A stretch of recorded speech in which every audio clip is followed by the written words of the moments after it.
Hello friends, நம்ம இன்றைக்கி என்ன செய்ய போகிறோன்னா முட்டை வறுவல் செய்ய போகிறோம். முட்டை வறுவலுக்கு ஃபஸ்ட்டு ஆயில் எடுத்திருக்கேன்னா ஆயிலுக்கு கடாயில் ஊற்றிக்கோங்க. ஊற்றிட்டு ஆயில் சூடாயிடுச்சு. இதில் கடுகு கடலைப்பருப்பு ரெண்டும் போடுறேன். அது பொரியட்டும்.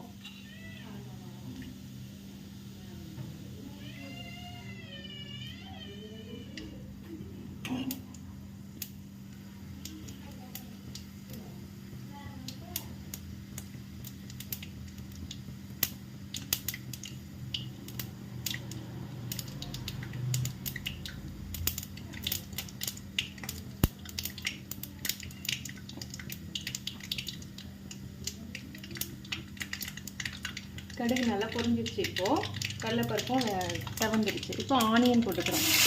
பெரிய வெங்காயத்தை நீட்டமாக கட் பண்ணி வச்சுருக்கேன். ஆனியனை போட்டு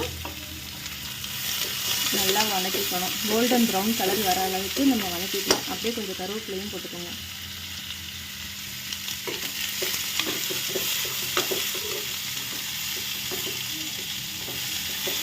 இது நல்லா பொன்னிறமாக வரத்துக்கு நம்ம இதில் கொஞ்சம் சால்ட்டு போட்டோன்னா வந்துடும். அப்போ நம்ம சால்ட்டை மட்டும் எடுத்து போட்டுக்கலாம்.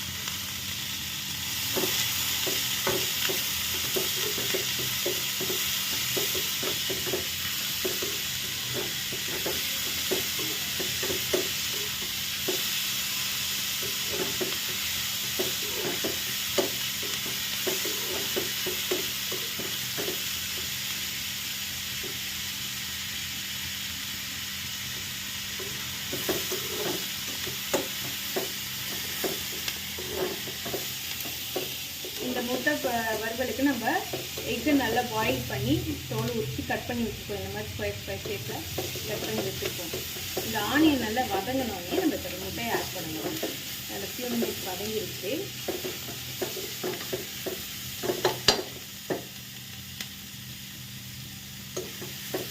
நல்ல கோல்டன் ப்ரௌன் கலர் வந்துட்டு பாருங்கள், தெரியுதுங்களா? கண்ணாடி மாதிரி தெரியும்.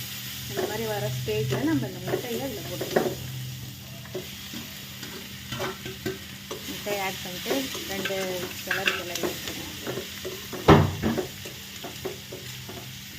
இதில் வந்து நம்ம இப்போது காரத்துக்கு மிளகாத்தூள், கரம் மசாலா, மஞ்சத்தூள் இதெல்லாம் நம்ம எடுத்து வச்சுருக்கோம். இது எல்லாத்தையுமே அதில் போட்டுருங்க.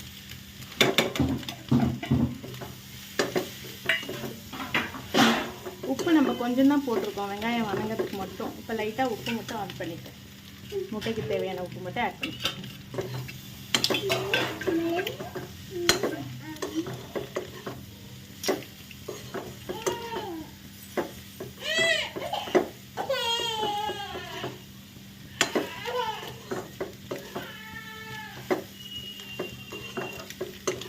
ஆயில் நம்ம கம்மியாக தான் யூஸ் பண்ணுறோம். டேஸ்ட் நல்லாவே இருக்கும். இது தெரியுதா உங்களுக்கு? முட்டை வறுவல் ரெடி ஆயிடுச்சு. அடுப்பு ஆஃப் பண்ணிடலாம்.